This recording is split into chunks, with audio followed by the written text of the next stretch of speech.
Hola, ¿qué tal amigos? Gracias por estar nuevamente con nosotros. Les saluda Alejandro Marcano Santelli de Sin Filtro por Univista TV. Gracias por acompañarnos. Esta noche tenemos un programa especial. Un especialista en seguridad ha pasado un par de semanas en Venezuela, sobre todo pulsando lo que está ocurriendo y viendo la situación después del 24 de junio, estos dos terremotos y lo que se vive. Pasan los días y aparentemente el responsable de todo esto pareciera ser el presidente Trump. Venezuela está viviendo una guerra invisible de narrativas, pero bueno, ¿quién mejor que él para contarnos? Primero, Eduardo, ¿qué te encontraste tras más de una década que no visitabas tu país de origen? Hola Alejandro, muy buenas tardes y gracias por la oportunidad. Bueno, inicialmente me conseguí, como dices tú, en una guerra de narrativas. Venezuela o el venezolano en general está recibiendo quizás, yo calculo que un 20% de la información y por consiguiente es pura narrativa. Lo que sucede realmente en los Estados Unidos y en otros sectores del mundo está siendo filtrada y manipulada. Es importante resaltar esto porque cuando vemos un país que colapsa el sistema eléctrico todos los días, 5 o 6 horas que se va la electricidad, el agua, el internet y todo eso, realmente el venezolano tiene 2 o 3 horas para acceder a la información. Y como no hay canales de información, no hay prensa, no hay televisión, no hay nadie que informe, porque lo que hacen es desinformar, el único medio que ellos tienen es las redes sociales. Y cuando van a las redes sociales se consiguen con un equipo, yo lo llamo dentro de la nómina, que está siendo pagado, financiado. No voy a decir por quién, porque no tengo las pruebas exactas, pero con una editorial de narrativas que es muy obvio, muy evidente, y lo que hacen es desinformarse. Y obviamente la narrativa es todo es anti-Trump, todo es María Corina tiene que salvar el país porque es la única que puede salvar el país. Trump se está robando todo el dinero, el oro, el petróleo y todo eso. Trump es malo, Estado 51 nunca, y las elecciones son importantes para resolver el país. Ahora, ¿a quién le conviene esto?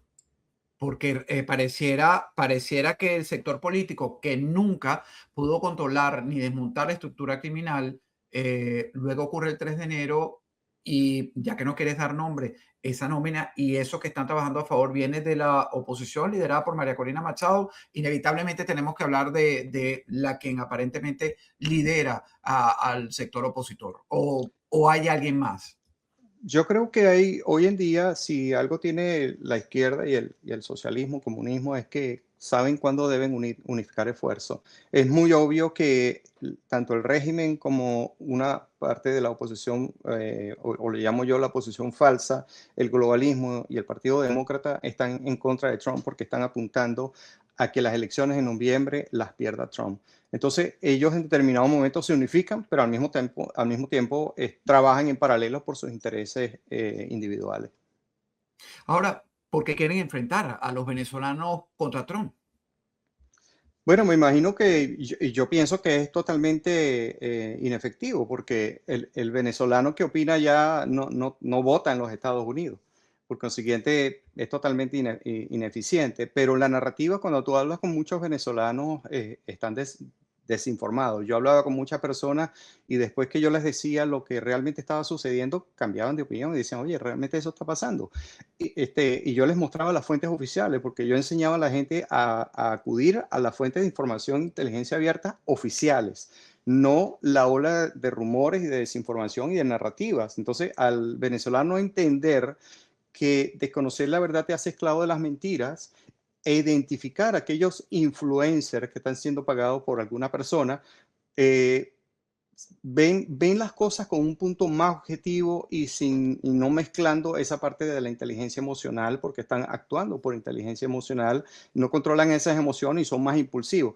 Es entendible, Alejandro, de que la situación en Venezuela hoy en día es crítica y los venezolanos están pidiendo acciones inmediatas, pero resolver un problema que la oposición ni el gobierno en un proceso de inseguridad como estrategia de Estado y la oposición que fue cómplice en esa inseguridad como estrategia de Estado de 27 años no se va a resolver en un mes, en 2 meses. Es muy difícil pedirle a la gente paciencia, sobre todo en este momento crítico del terremoto, donde hay muchísima gente necesitada. Pero mira, ¿a quién le conviene? Bueno, a todos aquellos politiqueros que si nos convertimos en Estado 51 o si las cosas en Venezuela mejoran como deben mejorar, no les conviene porque aquí hay muchos intereses políticos, muchas promesas y obviamente el socialismo tratando de sobrevivir estos 2 años que le quedan a Trump.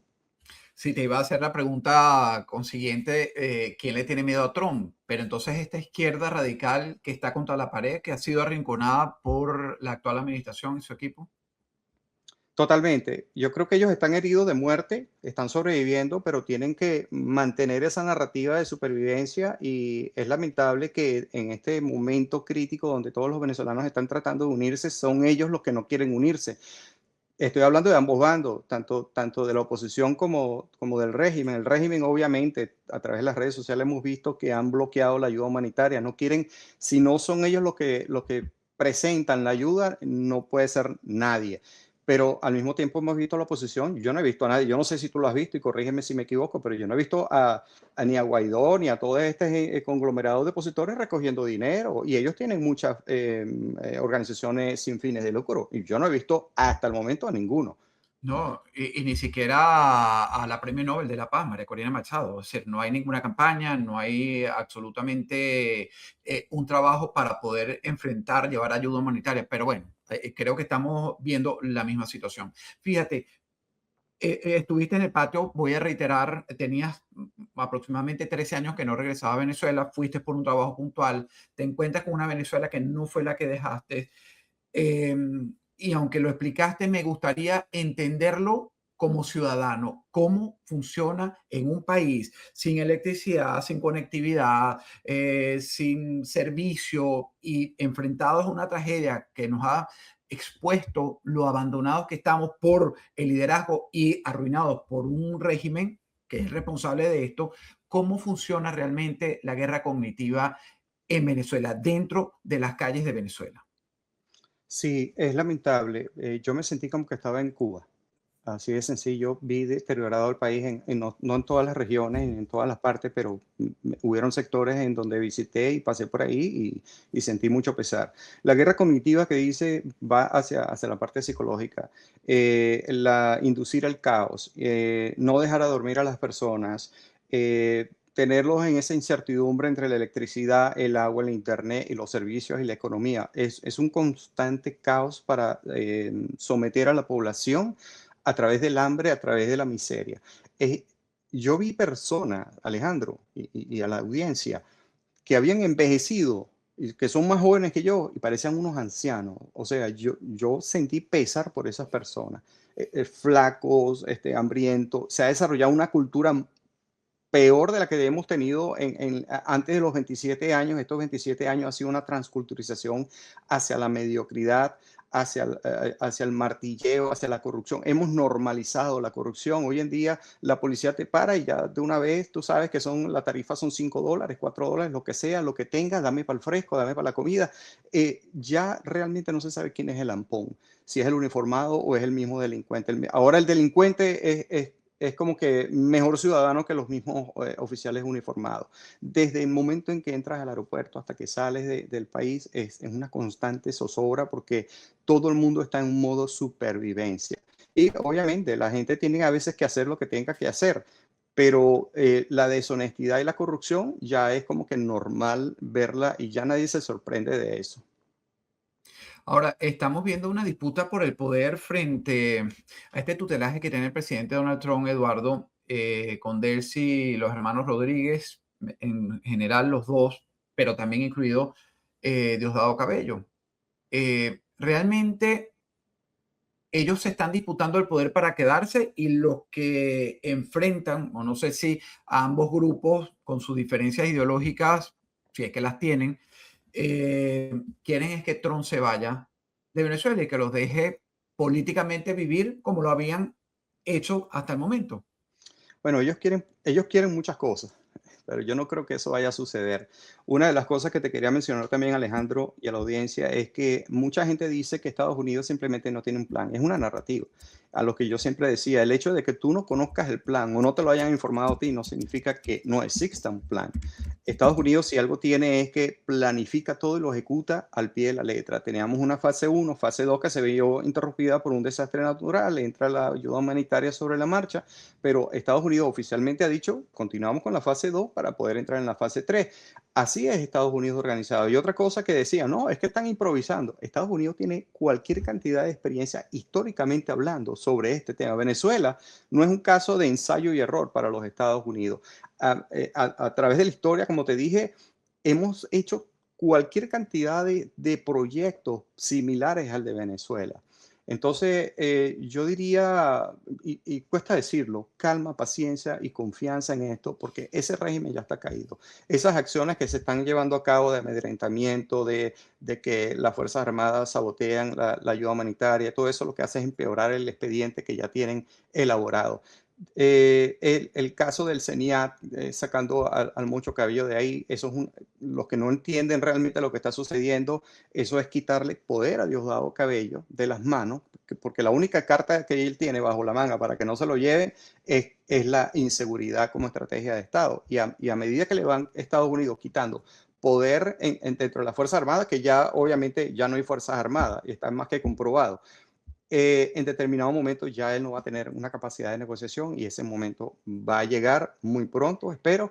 Mucha gente decía, pero ¿por qué no le ponen los ganchos si lo tienes ahí? Bueno, primeramente que la persona que estaba hablando con él no es policía, es un rescatista. Y segundo, como tú bien lo sabes, toda acción operación táctica en Venezuela necesita la aprobación del Congreso.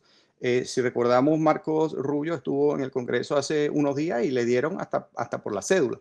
Entonces, ¿qué nos dice esto? Bueno, hay que cuidar cada paso de manera jurídica, de manera política, muy bien calculada para que eso no tenga un impacto colateral en las elecciones, obviamente de noviembre, y tenga un impacto político en el gobierno de Donald Trump. Esta es una pregunta muy personal. ¿Crees que esa narrativa repetida durante estas últimas semanas ha cambiado realmente la percepción de la realidad y el venezolano está viendo a Trump como un villano? Sí, sí lo están viendo, pero no toda la población. Alguna población que es la que está desinformada, la que no tiene acceso a los medios de comunicación, sino solamente redes sociales. Pero por otro lado, ese impacto negativo que ha tenido Donald Trump, el venezolano no vota en los Estados Unidos, pero ha dejado mal parada también a la oposición. Porque hay mucha gente inteligente y hay mucha gente en las redes sociales como tu programa y otros programas que también informan y dicen, señores, estamos ante una guerra cognitiva que te están manipulando, que te está haciendo creer esto, que te está diciendo que esto es malo cuando realmente es bueno lo que está sucediendo. Fíjate, yo conseguí una señora que decía, bueno, ¿y dónde está la fulana ayuda humanitaria y los aviones de Donald Trump? Que no he visto ni siquiera uno. Yo dije, señora, usted definitivamente, 2 más 2 es 5 para usted. Porque si usted hasta el momento, usted no ha visto ni un avión llegar de parte de los Estados Unidos en Maiquetía, usted simplemente está desinformando o usted no está informada al respecto. Ahora, fíjate, sabemos que son narrativas. Los hechos tumban las narrativas. A pesar de ello, el venezolano siento, y después de este requerimiento, quiero hacerte algunas preguntas para que nos ubiques en cómo vistes tú, a través de tus ojos y presencia en Venezuela, la realidad en el país después del 24 de junio. Los hechos, como dices tú, hay aviones, hay ayuda humanitaria, hay rescatistas, hay acciones, hay tutelaje, eh, pareciera no verse, pero nosotros que vivimos en el exterior sí lo notamos. No es lo que quisiéramos acabar con ese sistema de un día para otro, pero Trump, yo siempre lo señalo, no ha sido el responsable de la construcción. Allí hemos tenido culpa todos los venezolanos.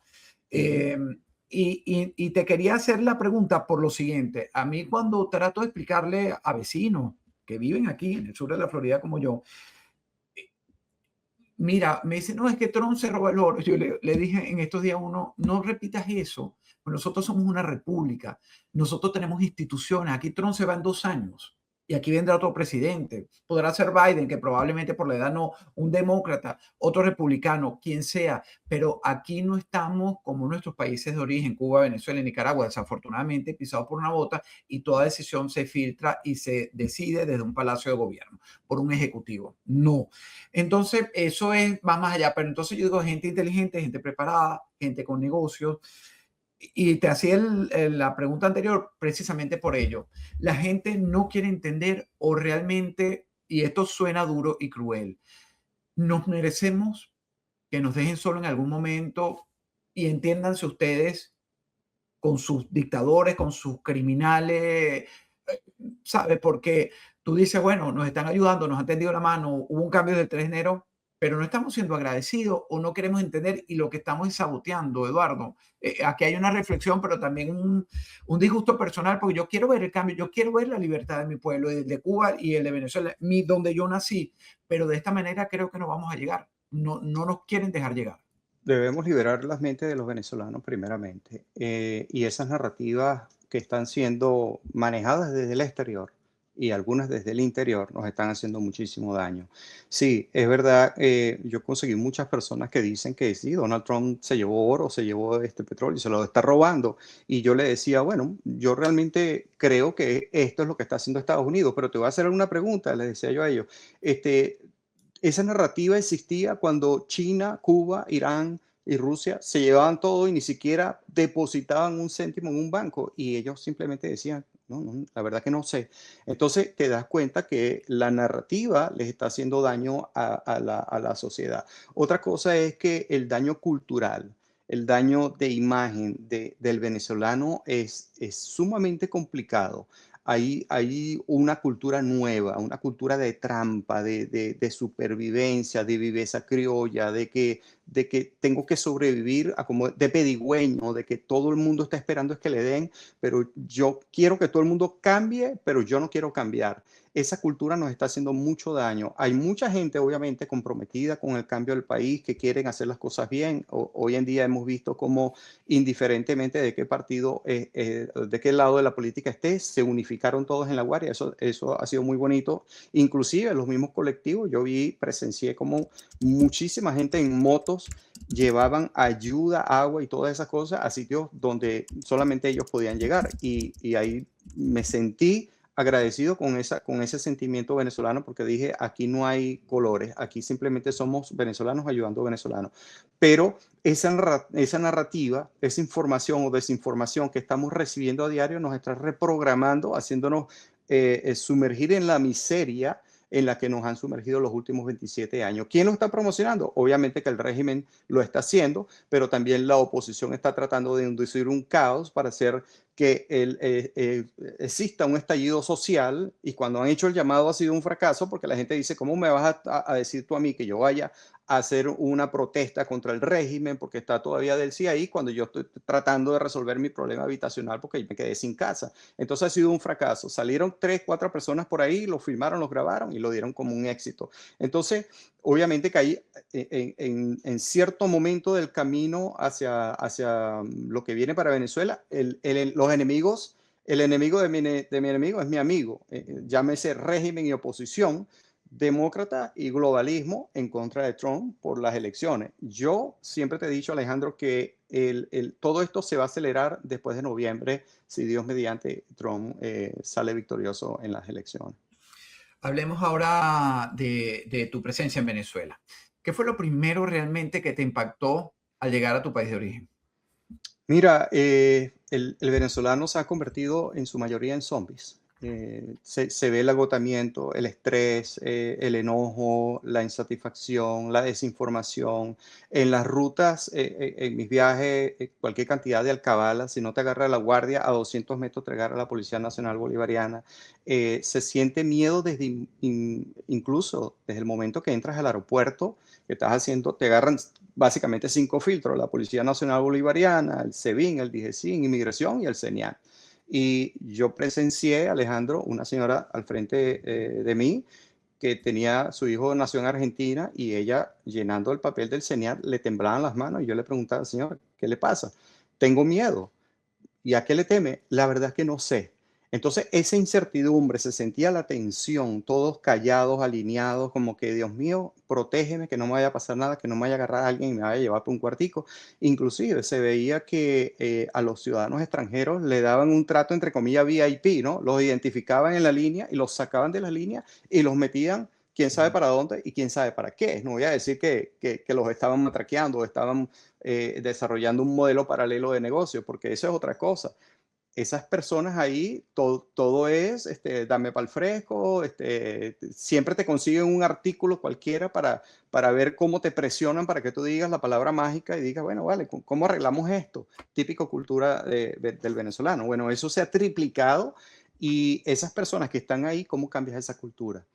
Es sumamente complicado porque hay una necesidad económica durísima, pero también se han desarrollado otros modelos de negocio que son muy productivos para ello. Esas son las personas o esos son los individuos que dicen no al Estado 51, deje Trump, vete de aquí porque yo me estoy beneficiando, pero es algo individual. Y otra cosa importante, que ese individuo que está ahí recolectando, ¿verdad? En dólares, en divisas, en lo que sea, él tiene que reunir una cuota para su jefe, el jefe del jefe, del jefe, del jefe, y es una Cadena. cadena Ujú. de corrupción que tú dices, Dios mío, ¿en qué han convertido este país? ¿Qué imagen de Venezuela están vendiendo todavía en las redes sociales? ¿Y cuál fue realmente la que tú viviste que contarías si tuvieras que usar las redes sociales? Bueno, la imagen que se quiere vender con esto que hemos dicho en las narrativas es que Trump cometió un error llevándose a Maduro, que debieron haber seguido el proceso de las elecciones, reforzar que el mundo tenía que coronarse como presidente, que María Corina tiene que regresar al país y tiene que tomar control sobre esto porque ella sí puede resolver este problema. Y bueno, evidentemente hemos visto las últimas acciones de esta ciudadana venezolana que no da pies con bola. Así de sencillo. Las acciones que toma no están alineadas con lo que se está haciendo en Estados Unidos para Venezuela, que por todo lo que se ve, sí, están avanzando. Que no nos informen de todo lo que está haciendo, porque eso es una operación Militar. sí, militar y delicada y Ujú. secreta, vamos a decirlo así, entre comillas, pero el saboteo, porque están dejando a todos los politiqueros por afuera, obviamente que ellos se van a resistir a esto y van a decir, no, vamos a agarrar todos estos influencers, mire, esta es la editorial, cada uno póngale su sabor independiente, pero estos son los 5 puntos. Trump es malo, Trump cometió un error, Trump no sabe lo que está haciendo, Trump está enfermo, Trump va a perder las elecciones, Trump no quiere que María Corina entre porque ya va a tomar el control, todo el mundo quiere a María Corina. Y la verdad, Alejandro, es que dentro del país, en el caso de que se abra el CNE y todos los venezolanos que quieran participar en un proceso electoral decidan inscribirse, se va a quedar sola porque todos los partidos convencionales van a capitalizar valga la redundancia, su capital político y la van a dejar, ese 100% que ella cree tener, le va a quedar en un 10% y cada quien va a reclamar su cuota de poder. Entonces vamos a caer en ese mismo círculo vicioso de que, bueno, yo te entrego mi 15% de acción democrática, el más, primero justicia, pero ¿cuántas gobernaciones? Caemos en lo mismo. Entonces no hay un cambio eh, a futuro. Me está diciendo que políticamente no tenemos salida. No hay gobernabilidad en el, Mm. en el régimen, pero si Estados Unidos decidió trabajar con esto que hay y trabajar con el diablo, el arte de la guerra aplica aquí, el fin justifica los medios. ¿Se están dando resultados? Bueno, el régimen puede decir lo que sea, pero los resultados están ahí. ¿Qué hubiese pasado si Estados Unidos ocurre esto y estuviese Maduro en el poder? No hubiese pasado nada, la misma miseria puro potehumo, publicidad por aquí, publicidad por allá, pero bueno, hemos visto en las redes sociales también han expuesto cualquier cantidad de cosas. El tema de las caletas, el oro, las drogas, todo lo que se ha descubierto. Y lo más importante, se han develado las rutas marítimas y aéreas de narcotráfico desde La Guaira. De eso no se menciona en las redes sociales, obviamente. Y si alguien sale, obviamente que lo bloquean. Claro, y es importante, ¿no? Para este plan que tiene el tutor, en este caso, el equipo liderado por Tron y Marco Rubio. ¿Qué conversaciones, un par de preguntas para finalizar, escuchabas en las calles que nunca aparecen en los medios ni en las redes sociales?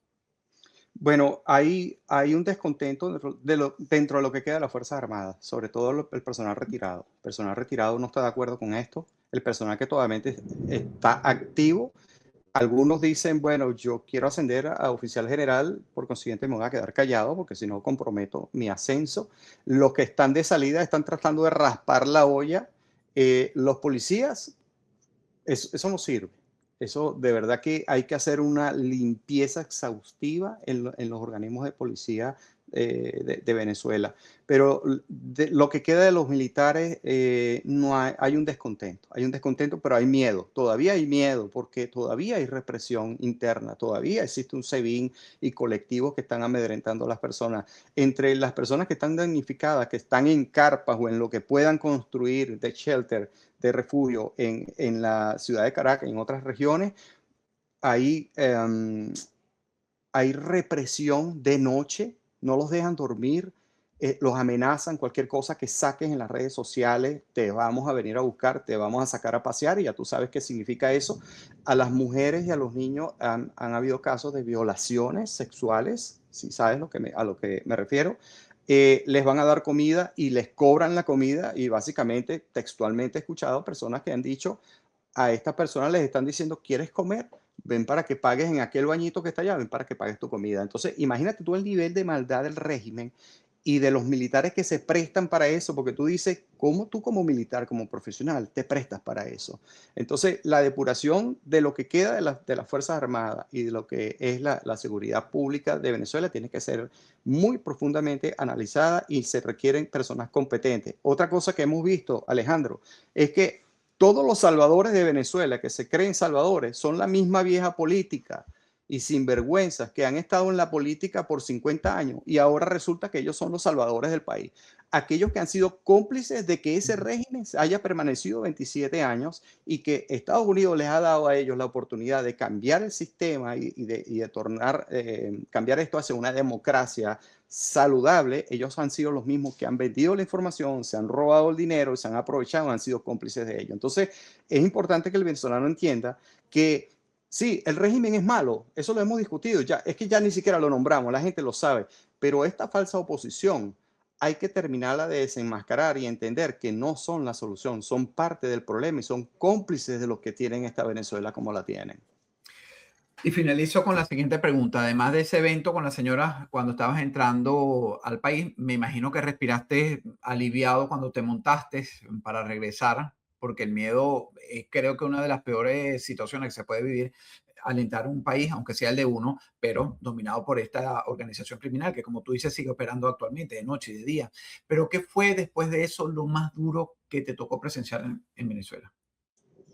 Mire, yo creo que el deterioro cognitivo de las personas, físicamente también, es impactante ver personas raquíticas, personas que para ellos tomarse un refresco, una cocada, un pastel, una pizza, eso es un lujo.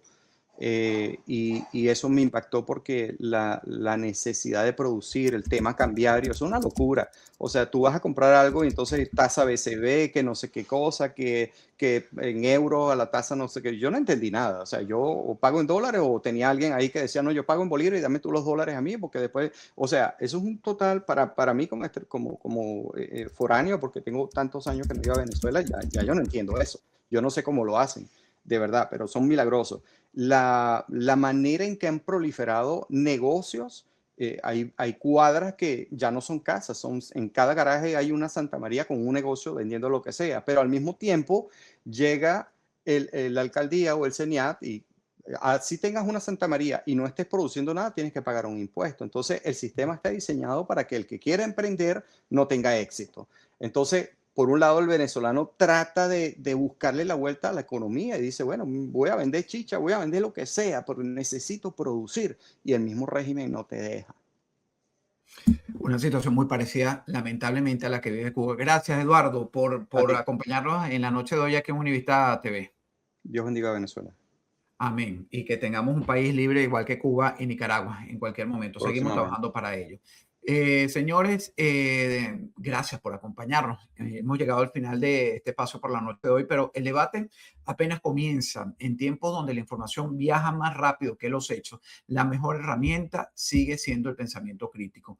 Escuche todo, todas las versiones, contraste los datos, cuestione las narrativas y forme su propia opinión. Gracias por acompañarnos. Soy Alejandro Marcano Santelli. Me despido hasta una próxima oportunidad aquí en Sin Filtro.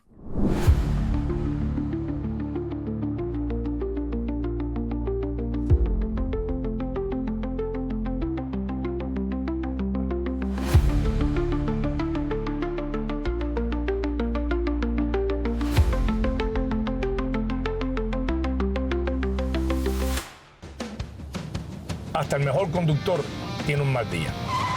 Nadie espera un accidente, pero cuando ocurre, la pérdida se siente. Sin protección, un pequeño instante puede convertirse en un gran problema.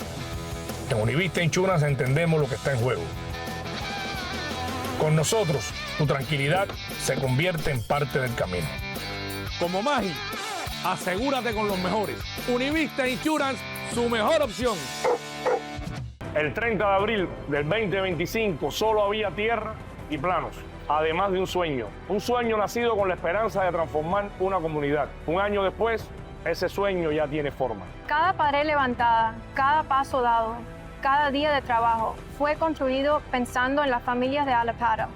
Porque cuando una comunidad crece, crecemos todos. Hoy, Unicapro Allapattah representa mucho más que una nueva construcción. Representa acceso a la salud y un futuro más fuerte para quienes llaman a este vecindario su hogar. Y esto apenas comienza. Unicapital Allapattah, construyendo futuro para Miami.